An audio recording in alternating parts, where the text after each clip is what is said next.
Bismillah deb xonadonga kirib kelishingiz bilan xonadon sizga kulib boqib turibdi. Qarang. Chiroyli holatda prixojka qilib joylab qo'yilgan. Okalar, hovliga bitta e'tibor berdinglarmi? Kafillardan chiqarilgan, prixojkaga bitta hojatxona, rakvinalar, bitta mashina qo'yishga joy. Bizni fasadni qilmaganimizning sababini aytadigan bo'lsam, o'zingiz interyeringiz bo'yicha fasadni qilib olasiz.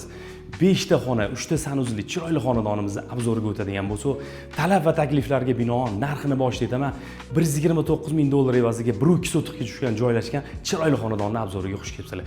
Kirishimiz bilan chap tarafimizda qarang. Ayollar uchun sevimli oshxonaga nazarli tushyapti, gazlashgan xonadonimiz. Bu yerda panoramli oynalar qo'yib qo'yilgan, chiroyli holatda bo'ladi.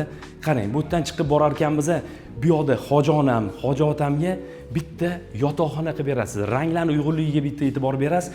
Xonadonni balandligiga ham bitta e'tibor bering. Lustralarni qo'yib qo'yilgan, ko'zni charchatmaydigan aboylardan yopishtirib qo'yilgan. Tarketlarimiz ham juda ham sifatli holatda bo'ladi. Buni ro'parasida bitta общий sanuzlimiz birgalikda bo'ladi. Okalar, ma'lumotni aytadigan bo'lsam, seli planirovkada podvalimiz bo'lgan. Podvalni ham sizlar bilan qarang. Bismillah tushib ko'rsatamiz. Qarang, hurmatli operator, podvalga tushib borar ekansiz, aboylarning uyg'unligiga bitta e'tibor bering. Zinalarimiz kavralarlar bilan jihozlab qo'ygan. Endi qarang, tushishingiz bilan podvalimiz seli planirovkada. Balandligiga e'tibor qaratasizlar, 3 metr balandlikda bo'lyapti.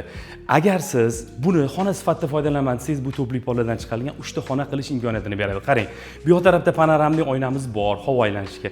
Bu yoq tarafda panoramli oyna qo'yib qo'yilgan, havo aylanishi shu. Agar siz bu yerda dam olish maskani qilib foydalanaman desangiz, bitta bilyard qo'yib qo'ysangiz, bu xonani bo'ladigan bo'lsangiz, bu yerga bitta prachniy qilib kirmoqchidan joylab qo'yish mumkin. Bu xonaga bitta e'tibor bering. Xonadonni yuragi shu yerda joylashgan, bollerli qo'yib qo'yilgan, xo'roz, katyollar, katyolniy sistemalari hammasi shu yerga joylashtirilgan bo'ladi. Endi xonadonni qarang, podvalimiz balandligi 3 metr bo'lyapti. Xonadon chiroyli holatda bo'lyapti. Okalar, bitta layk qizartirib turasizlar, sizlar bilan 2-qavatga chiqib boramiz. Qarang, okalar, 2-qavatga chiqib boramiz. Mana oynaga bitta e'tibor qarating. Qarang, yorqin quyoshning nuri shu yerdan tushib turibdi. Bu yerga svetda ham keragi yo'q. Chiqib borar ekanmiz, qarang, chiqishimiz bilan o'ng tarafda bitta общий sanuzlga ko'zinglar tushyapti. Remontlari, kafillarni sifatlilardan yopishtirib qo'yilgan. Chap tarafda bitta qiz bolalar yotoqxonasi qilish imkoniyatini beradi. Yorqin ranglar tanlangan. Buni yo'g'iga qarab kiradigan bo'lsangiz, lustralarga e'tibor bering. Eshiklarga sifatli narsalardan qurilgan o'g'il bolalar yotoqxonasi bo'ladi.